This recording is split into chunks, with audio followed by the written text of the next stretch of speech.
Assalamualaikum warahmatullahi wabarakatuh. Sahabat Hikmah, siapa sangka di balik pembuatan ikan asin terdapat tangan-tangan yang tak pernah kenal lelah dan letih. Adalah Ibu Inah yang merupakan salah satu pembuat ikan asin yang berasal dari desa Pantai Mekar, Muara Gembong, Bekasi. Hampir setiap hari bila terdapat ikan mentah, wanita berusia 60 tahun ini dengan cekatan akan segera bisa mengolahnya menjadi ikan asin. Setiap 1 kilogram ikan mentah berjenis mata belok ini dibelinya dari nelayan setempat seharga Rp2.000. Kadang ada yang dapat itu tetangga ikannya. Kalau ada uang ya saya beli. Kalau nggak ada, kadang dikasih utang dulu gitu. Dikasih, nanti kalau udah laku ikannya baru saya kasih sebagian bayar.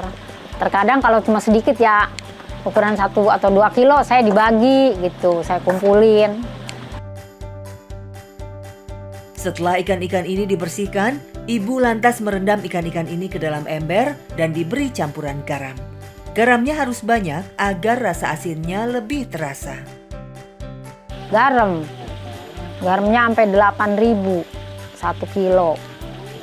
Yang 10 kilo itu garamnya harus pakai 1 kilo. Sedangkan kering cuma paling banyak 2,5 kilo yang 10 kilo. Jadi ya saya jalanin aja gitu. Ya buat inian bantu-bantu suami ya, sampingin saya. Rendaman ikan dibiarkan tertutup selama 12 hingga 14 jam. Sesudahnya ikan siap untuk dijemur. Proses selanjutnya adalah penjemuran. Penjemuran harus dilakukan di tempat yang benar-benar panas dan terik agar ikan bisa cepat kering. Agar semua ikan bisa kering merata, menjemur ikan harus rapi berjejer satu persatu agar tidak ada ikan yang saling bertumpuk. Bila cuaca sedang bagus, terik matahari melimpah, maka dalam 1 hari ikan bisa menjadi kering. Tapi bila cuaca sedang mendung dan tak ada sinar matahari, maka dibutuhkan waktu penjemuran yang lebih lama lagi. Seringkali bila hujan tiba-tiba datang tanpa pertanda, maka ikan asin yang dijemur akan kembali basah karena terguyur air hujan. Alhasil, ikan yang kembali basah karena air hujan ini harus dijemur ulang kembali. Itu berarti ibu harus menunggu waktu lebih lama untuk bisa menjual ikan asinnya. Sampai 2 hari full kering. Terkadang kalau cuacanya buruk ya sampai 2-3 hari membusuk. Kadang-kadang nggak terjual, hancur. Ya rugi sih, dijual agak murah-murah juga agak sulit pembelinya ya. Kadang kalau itu ya yang mau ya biarin, saya suruh ambil aja gitu kalau yang masih mau dia. Tak ada ikan asin yang kering artinya tak ada rupiah yang bisa didapatkan. Ibu hanya bisa menjual ikan asin kering seadanya saja. Ikan-ikan ini lantas dikemas menggunakan plastik menjadi kemasan 1/4 kilogram dan dijual seharga Rp5.000. Biasanya ibu menjual ikan asin dengan berjalan kaki keliling kampung. Tapi selama bulan Ramadan, ibu hanya menitipkan ikan asin di warung-warung sekitar kampungnya. Ibu juga hanya melayani pembeli yang datang mengambil pesanan saja. Sahabat Hikmah, Ibu Inah tinggal bersama suami dan memiliki 8 orang anak. Beberapa dari mereka sudah pergi menjauh dan menjadi perantau. Hanya tersisa 3 orang anak saja, termasuk si bungsu kecil ini saja yang tinggal bersamanya.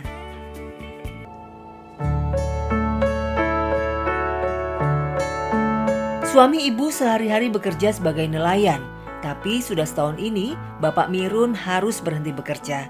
Bapak butuh istirahat karena penyakit paru-paru yang dideritanya semakin parah. Kini Bapak lebih sering berada di rumah dan Ibu Inahlah yang harus siap menjadi tulang punggung, mencari nafkah bagi kehidupan keluarganya. Kadangkala, bila penjualan ikan asin sedang sepi, ibu dan keluarga harus rela makan seadanya saja, seperti nasi dengan lauk kecap manis seperti ini. Masya Allah.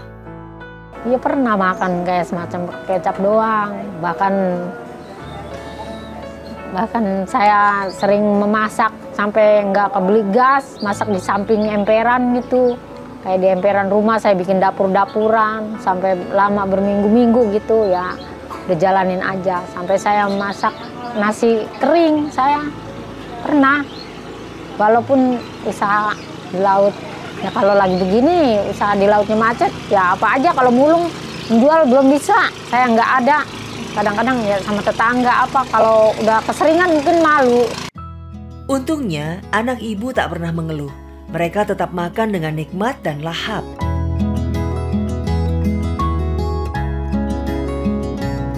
Sahabat Hikmah, bulan Ramadan adalah bulan yang penuh berkah. Ibu tak bisa hanya mengandalkan hasil dari berjualan ikan saja. Ibu harus memutar otak, mencari pekerjaan sampingan yang bisa menghasilkan tambahan rupiah. Untungnya selama bulan Ramadan ini, Ibu Hafsah tetangganya berbaik hati mengajak Ibu Inah untuk memproduksi dan menjual makanan takjil dari buah pidada. Pohon pidada yang banyak tumbuh di sekitar sungai daerah pesisir laut ini, ternyata buahnya bisa diolah menjadi kuliner dodol pidada khas daerah Muara Gembong. Buah pidada yang diambil adalah buah matang yang sudah jatuh ke tanah. Buah pidadanya yang sudah matang, jadi udah agak lunak gitu. Jadi dia nanti kalau sudah matang dia terjatuh sendirinya, tercoplok dari dahannya itu. Jadi ntar tinggal ngambil kayak di bawah gitu atau dikasih ranjang gitu buat ngambilinnya. Kalau yang belum matang rasanya sepet itu, asem gitu. Nggak bisa lunak, dia masih keras, kayak masih berbatu begitu.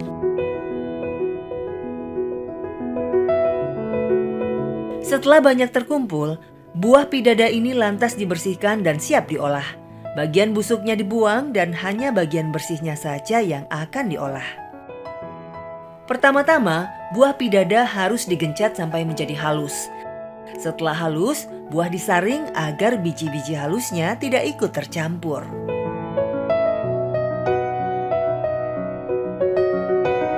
Selanjutnya, sari-sari buah pidada ini dipanaskan di atas api kecil. Tambahkan gula pasir secukupnya agar rasanya menjadi manis. Adonan dodol ini harus terus diaduk agar tidak lengket di wajan. Setelah kurang lebih 1 jam, dodol buah pidada pun matang dan siap untuk dicetak. Proses mencetak adonan dodol sangat mudah. Adonan hanya cukup dituang ke dalam loyang persegi. Setelah didiamkan selama 1 jam, adonan dodol akan menjadi keras dan siap untuk dijual. Dodol buah pidada ini lantas dipotong-potong menjadi berukuran kecil. Dodol dibagi menjadi beberapa bagian dan dikemas menggunakan plastik mika kecil. Satu plastik ini dijual seharga Rp5.000.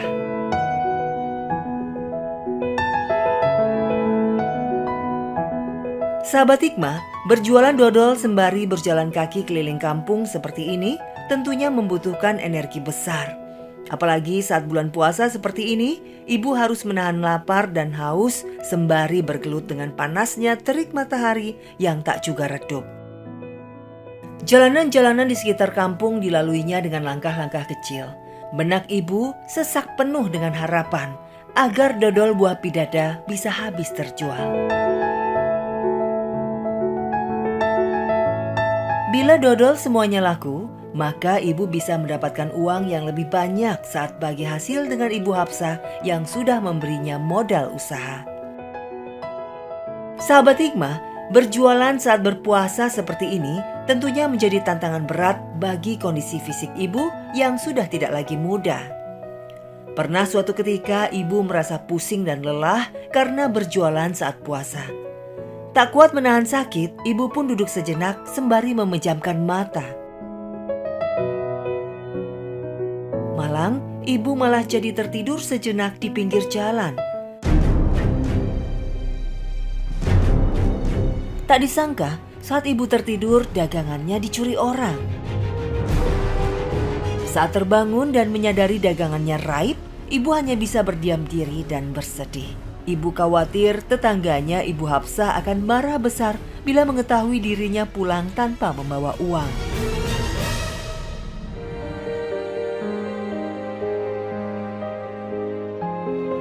Ya takut, saya merasa takut gitu, apa nerima enggak bahwa dagangan itu enggak ada, uangnya juga cuma dapat sedikit, enggak ada gitu.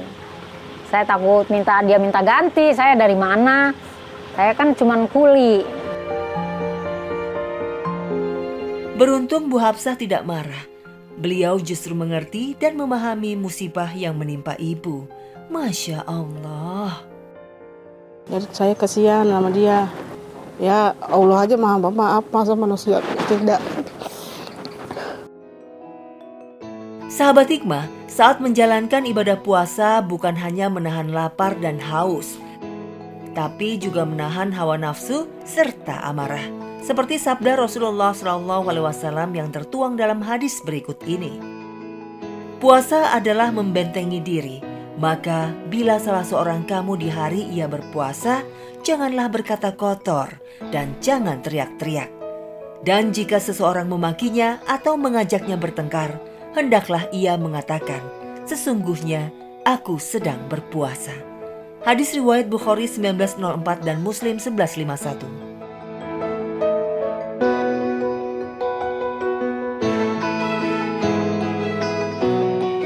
Selama bulan Ramadan ini, Ibu Inah ingin berbagi kebaikan kecil. Bukan uang dalam jumlah besar, Ibu hanya ingin berbagi makanan takjil kepada orang-orang yang tengah berpuasa. Kali ini Ibu membuat bakwan sayur dan bakwan udang. Pertama-tama, Ibu mencampur kol yang sudah diiris-iris dengan tepung terigu dan bumbu.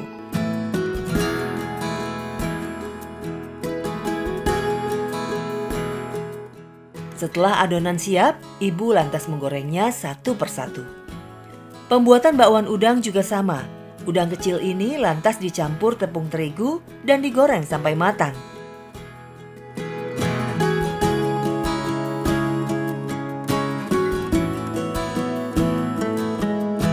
Setelah semuanya matang, Ibu lantas bergegas menuju masjid sebelum azan maghrib berkumandang.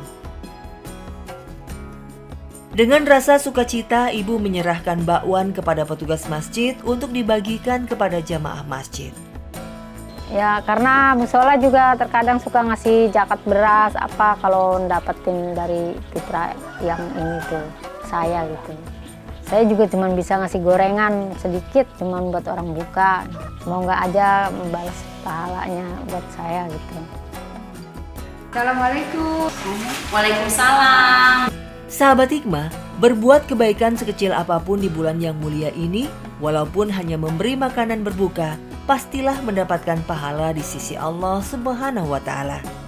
Dari Anas radhiyallahu anhu, Nabi SAW mengunjungi tempat Sa'ad bin Ubadah radhiyallahu anhu. Kemudian disuguhi roti dan mentega. Setelah memakannya, beliau bersabda, "Telah berbuka di tempatmu orang yang berpuasa. Telah makan makananmu orang-orang yang baik, dan malaikat mendoakanmu." Hadis riwayat Abu Daud. Tak hanya berbagi makanan takjil semata, di tengah kesibukannya berjualan dan mengurus keluarga, Ibu selalu meluangkan waktu untuk sholat ke masjid. Tak hanya ibadah sholat saja, hati Ibu tergerak untuk ikut memelihara rumah Allah ini, dengan menyumbang tenaga membersihkan karpet masjid. Bukan semata-mata untuk pamer kebaikan, tapi niat Ibu memang tulus agar masjid satu-satunya di kampung ini bisa selalu nyaman digunakan. Masya Allah.